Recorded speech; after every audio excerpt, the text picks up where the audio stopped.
I never imagined I'd be the type of man to share something like this on Reddit. Yet here I am, 32 years old, blindsided and humbled by the person I thought I knew best. My wife, Amber, who's 29, and I have spent the past 6 years together, 4 of those as husband and wife. When we first crossed paths, I was immediately drawn in by her energy. She radiated confidence. She had wit, charm, and this uncanny ability to command a room with just a few words. Back then, I genuinely believed I'd hit the jackpot. But hindsight painted a different picture. What I once saw as fiery and exciting, I now recognize as manipulative and destructive. The warning signs were subtle in the beginning. She'd throw out little remarks about how I didn't quite measure up to her previous boyfriends physically, or how she could easily attract someone else if she wanted. I used to laugh, brushing it off as harmless teasing. But the tone shifted over time. The jokes became sharper, and they started to cut a little deeper. I've never been the jealous or possessive type. I've always believed that trust is the foundation of any healthy relationship. I gave Amber the space and freedom I thought she deserved. Unfortunately, it seemed like she thrived on testing boundaries. She'd frequently post selfies and embellish their outfits with captions like, "feeling cute, might delete later winking face," and then sit back, soaking up a barrage of thirsty replies.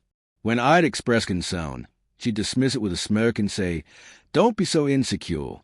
It's just Instagram." About a year ago, things started to unravel faster.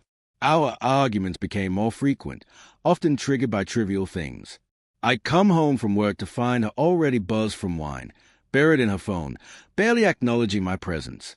If I asked about her day, she'd mutter a flat fine and go right back to watching TikToks. The intimacy faded. The affection disappeared. I didn't feel like her husband anymore, just some guy she happened to live with. Then, around 3 months back, I noticed a shift. She seemed overly amused by her phone, always giggling while typing, guarding the screen like it held state secrets. She'd take it into the bathroom, and at night, I'd hear message pings. When I turned to check, she'd flip the phone face down in an instant. I asked her straight up if she was chatting with someone else. Her response? "You're being ridiculous. Grow up." But what truly shattered any remaining hope came just 2 weeks ago. She told me she was going out with her girlfriends for a night on the town. I encouraged it.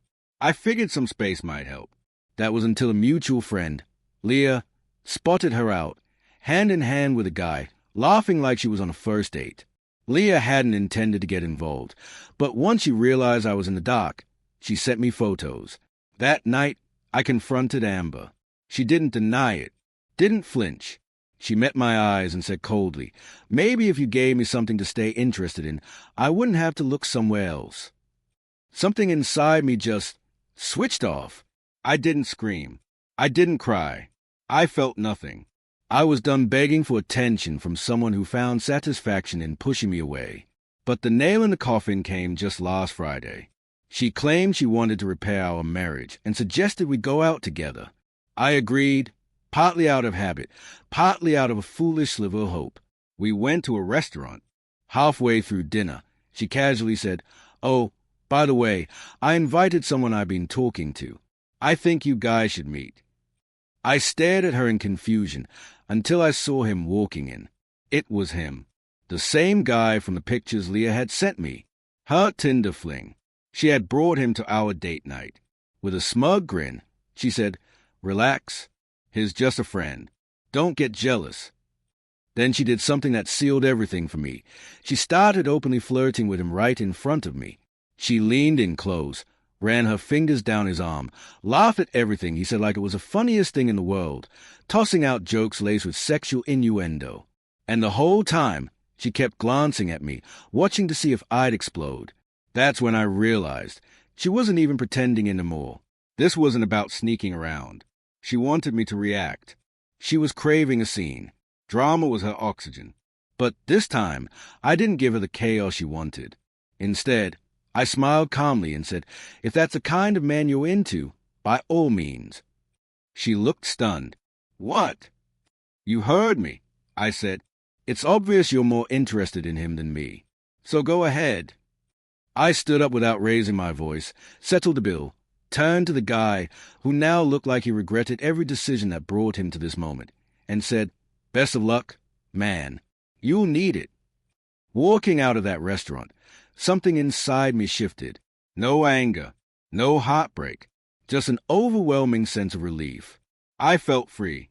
I drove to a 24-hour diner, ordered a black coffee, and sat there in silence for nearly 2 hours, letting the quiet settle around me.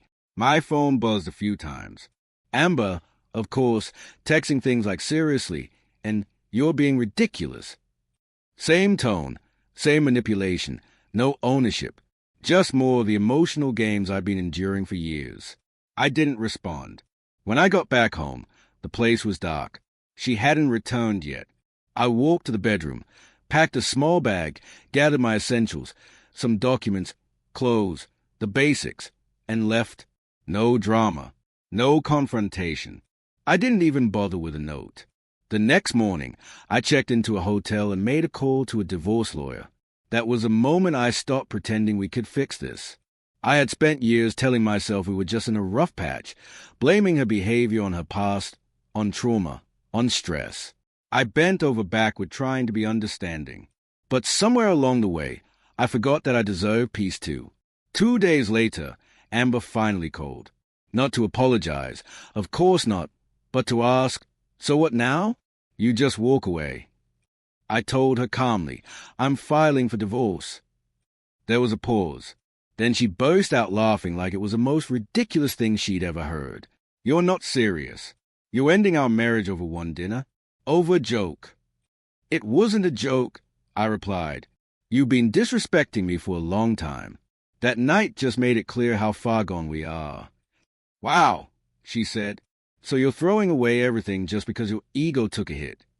"No," I told her. "You threw it away. I'm just finally walking out of the fire you kept feeding." That's when her laughter turned to rage. She unleashed everything in one phone call.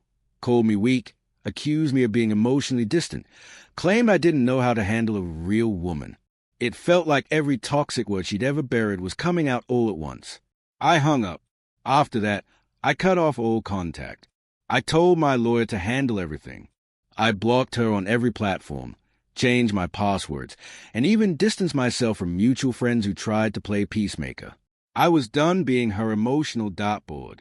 But here's where it gets almost ironic. About a week into the separation, I got a message from the Tinder guy. Apparently, Amber had not expected me to just disappear so easily. And when I did, she clung to the next warm body she could find. Him.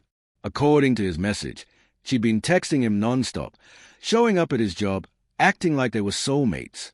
He told me, word for word, "Man, I didn't even know she was married. She told me you were just some clingy ex she was trying to escape. Honestly, it makes sense now. She played the victim, blamed everyone else, and now that it's blowing up, she's unhinged. I'm backing off. She's way too much.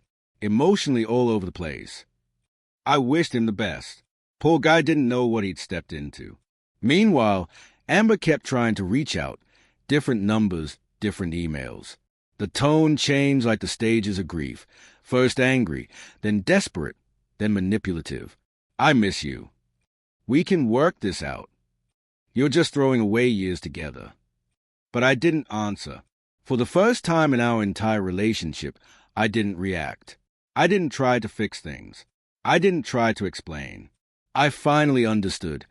I had been trying to heal someone who had no intention of ever changing. I let my silence speak for me, and it spoke volumes.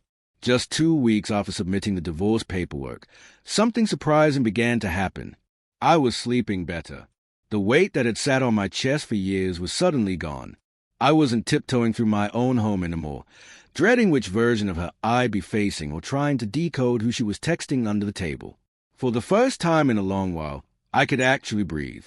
It's strange how calming peace can be when you've been living inside a storm for so long. Amber didn't handle the quiet well. She kept reaching out through anonymous numbers, burner social media accounts, even roped her mother into contacting me. Yes, the same woman who once dismissed Amber's volatile outbursts as passionate energy. Let's be clear. Passion isn't manipulating your spouse, emotionally gutting them, or cheating to get a rise. Passion doesn't look like inviting your fling to a dinner meant to salvage a broken marriage. That's not passion, that's poison. But drama was her fuel, And once I stopped lighting the match, her control started to fall apart. About a month in, she showed up at my workplace. Just stood in the parking lot by my car, hoping to corner me. I didn't give her that satisfaction. I walked right past her, got in, and drove away. She called later, screaming, "You won't even speak to me." 6 years together, and that's what it came to. Silence. A few days later, I got a long-winded email. It was the same old pattern I'd grown used to: blame-shifting, guilt-tripping, crocodile tears, and a shallow apology.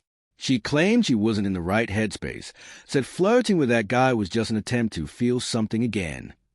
She even painted it like some twisted act of love.